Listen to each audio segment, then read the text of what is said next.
Hi, welcome to my NCBOLD session. My name is Ashley Haynes, also known as Tall Techie, and today we are going to be learning about adapting to visual learners through Canva. A little bit about myself. This is my 8th year in education, and I currently work as an instructional technology facilitator in Concord, North Carolina at Odell Elementary, and I serve about 150 3rd through 5th graders. We have 17 classes of 3rd graders, 10 classes of 4th graders, and 10 classes of 5th graders. I absolutely love my job because I get to interact with the upper elementary kids and kind of get to see what cool things they can create through technology. Today's objective, we will be diving into ways to allow our visual learners to show their learning through Canva. I'm going to give you 5 examples of how I've done this with students, and this applies to anybody that teaches any kind of student ranging from kindergarten to 12th grade. So getting started, what is Canva? Canva.com is a graphic software that is web-based and free for educators. In order to create your free Canva for Educators account, you're going to go to www.canva.com/education, and you're going to create your free account.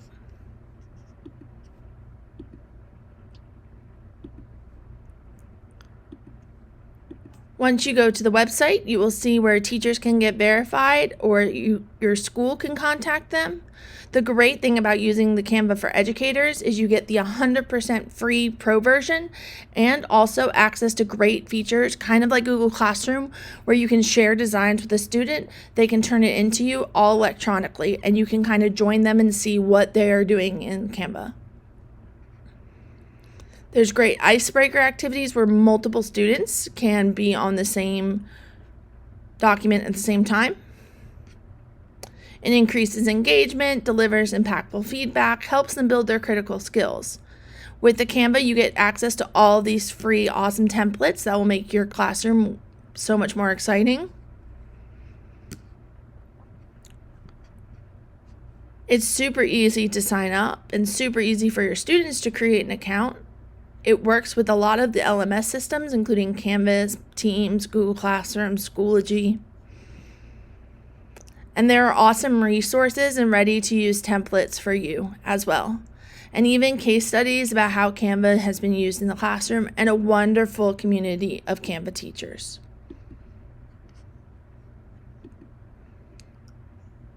What do we need to know about visual learners? Visual learners can remember 75% of what they see or read, so they take lots of notes. They have a good sense of direction because they can read maps. Their love of balance means they tend to be neat. They often do well in class tests because they remember where the information is and can see it written down. They may like color and they may look at the person who is speaking to help them focus. Not all of these characteristics apply to a visual learner, but most of them do. So it's important that when we are creating content in our classroom that we are accessing the wonderful things that a visual learner can do.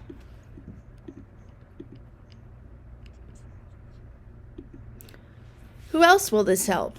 This will help our English language learners who can see what they want to say but don't necessarily have the language, kids who aren't strong writers, and challenge those students who need a push for more. Why is it important for me? I've always been a visual learner and fascinated by technology. You could always find me doodling in any of my classes, but it became more important when I lost a significant part of my hearing at the age of 26. Now I rely on a world of captions on the television and watching people's mouths to fully grasp a conversation.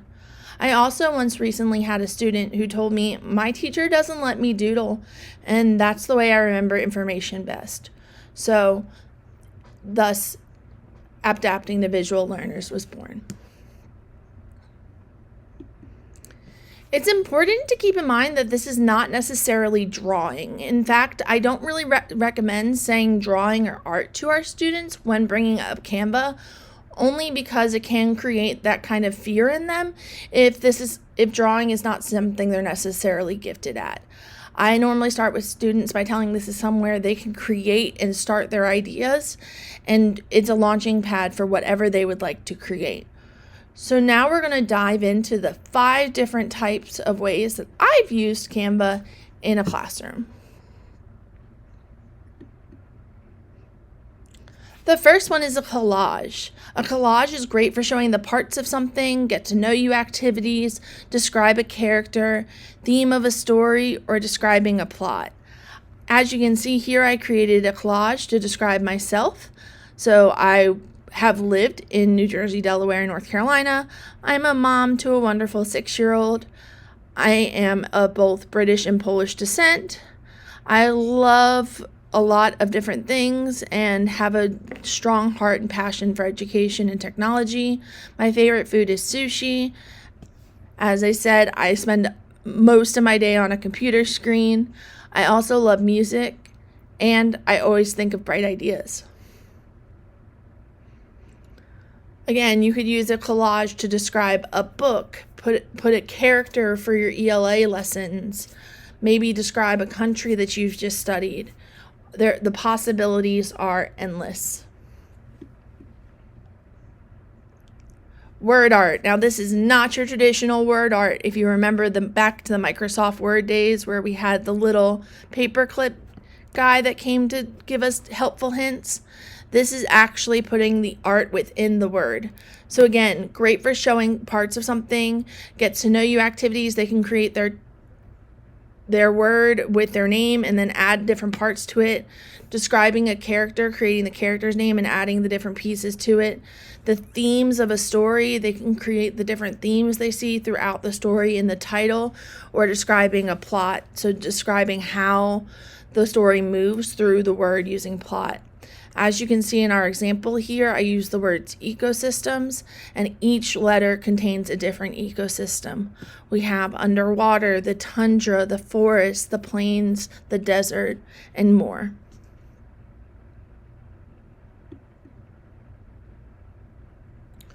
Doodle notes. This is one of my favorites. This kind of creates that sense of taking notes, but also adapting to our visual learners.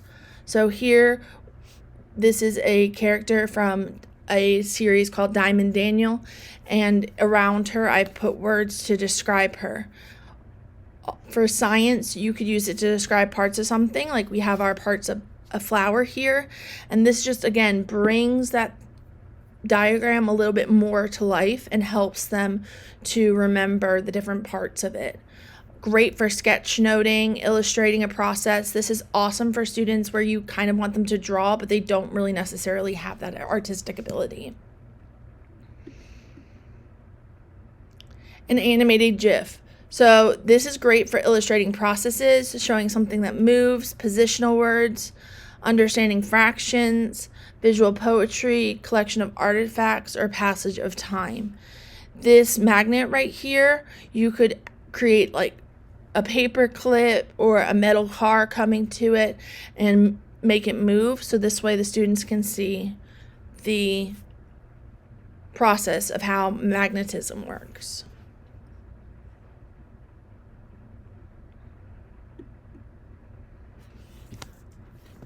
Here's a personified picture. So again, taking something that doesn't necessarily have a personality and bringing it to life. Here we have a heart that's telling you about how the oxygen is flowing through your body, how it takes in the deoxygenated blood and returns in the oxygenated blood.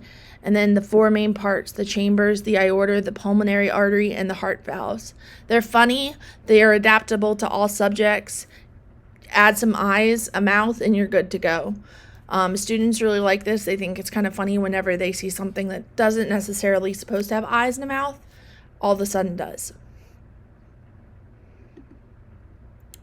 And so here is a QR code that you can scan for some examples.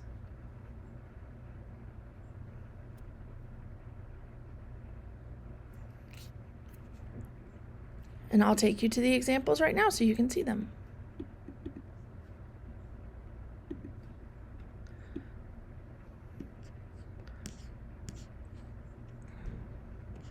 So here's some kindergarten examples. Here you can see we have a personified picture. It's describing the cactus. Great for those science standards where you have to describe something.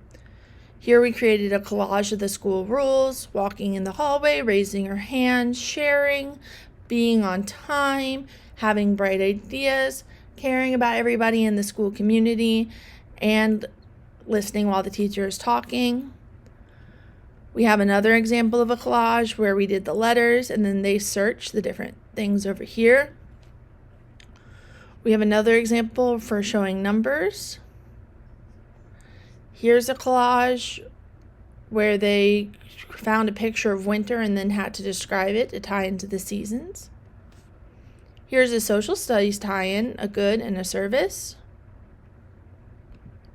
And then doodle notes, kind of comparing these two dogs. They're both white and brown. This one's happy. This one has lots of skin. Moving into first grade, we have the personified pictures with their 10s and 1s so they can describe the number. We have an animated GIF showing the fact that the magnetism with a paperclip. We have a plant describing exactly what he needs to live. Doodle notes to understand day and night. Here we have doodle notes describing what they see on a map. A collage describing trade. And then another collage describing what a good citizen does. Second grade, again, we have the describing a character. This one is great for series and describing the different series that Cinderella has.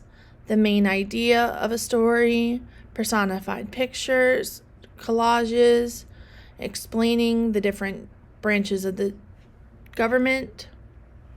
Here's a great one with text features, labels, a glossary, table of contents. All of these images were provided straight in Canva.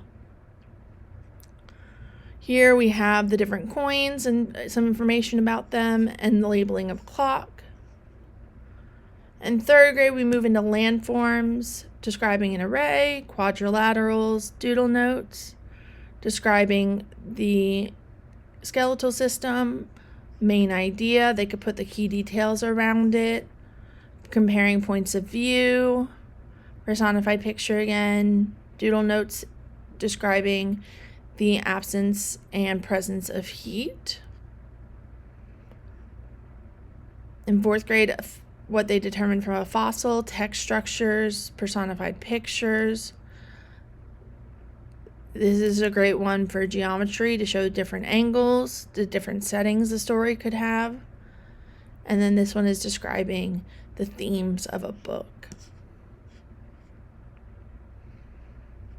Again, fifth grade, we have the illustration of gravity, labeling a graph, measuring volume, a plot diagram, different types of clouds, and then technology in the Reconstruction era. Middle school, transfer of energy, the labeling of the different layers of the earth.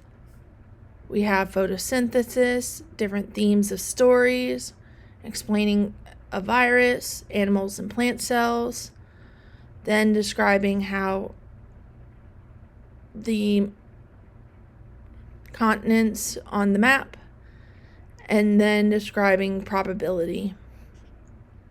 Math, again, for high school, we can do the positive, negative, and no correlations, describing a theme of a book, different types of religion for the religious studies courses, and an animated GIF showing the colonization and what happens once the colonization came through. Constitutional democracy, labeling a cell a little bit more, and a personified picture of the periodic table of elements where they can describe each element.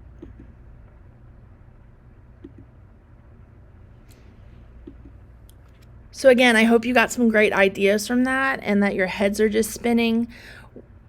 I'll show you now how we can create some of those ideas in Canva.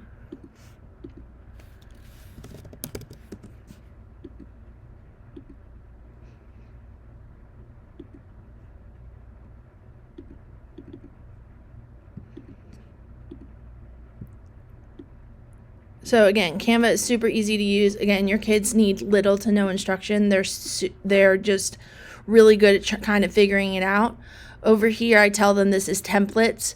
These are things that somebody much smarter than I did came up with and kind of put together. All the templates are editable. They can change whatever they see.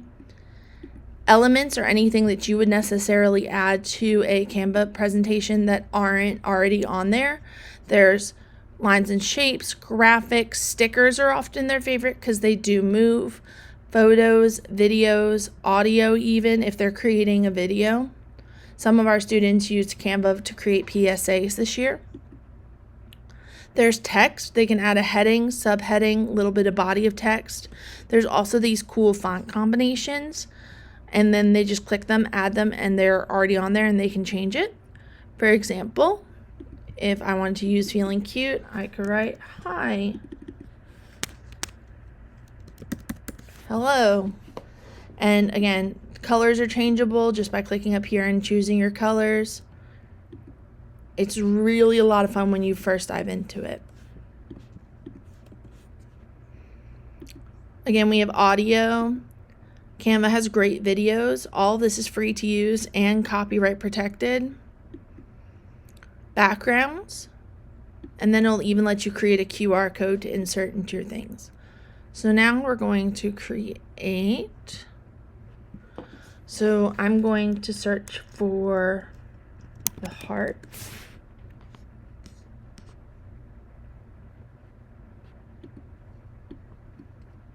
And we're going to create a personified picture. So then from there, I need some eyes.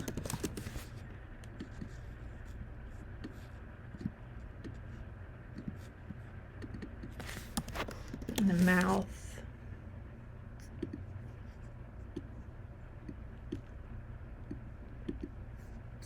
And then I need a speech bubble to make him talk.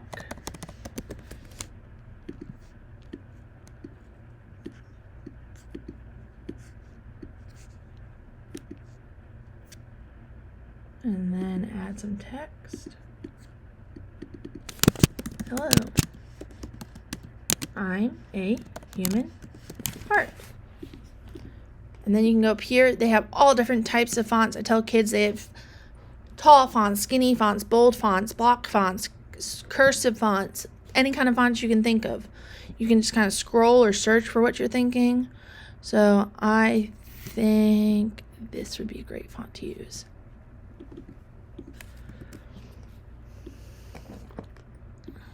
So that's an example of a personified picture.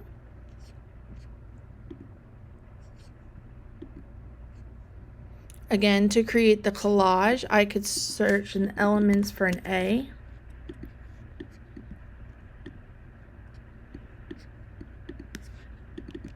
And then artwork.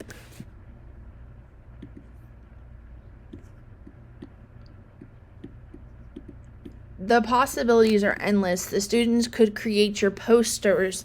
They could create your vocabulary words, anything on there. And that's also great for you because then you can spend less money because everything is teacher and student created. And so you'll be able to go in and have them just kind of explore and create.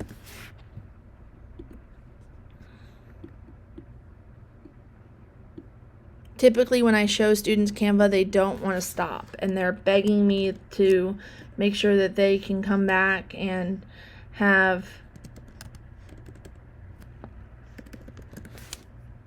more time to create and explore, which I don't know about you, but I don't know the last time a student was begging to create and explore on a worksheet. So this is just a great way for your students to kind of show their learning. It's a great option for them.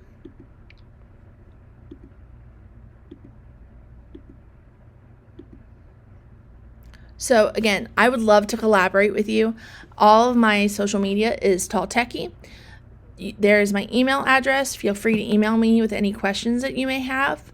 And then you can scan this Padlet QR code and share your ideas for how you're going to use Canva to adapt to your visual learners.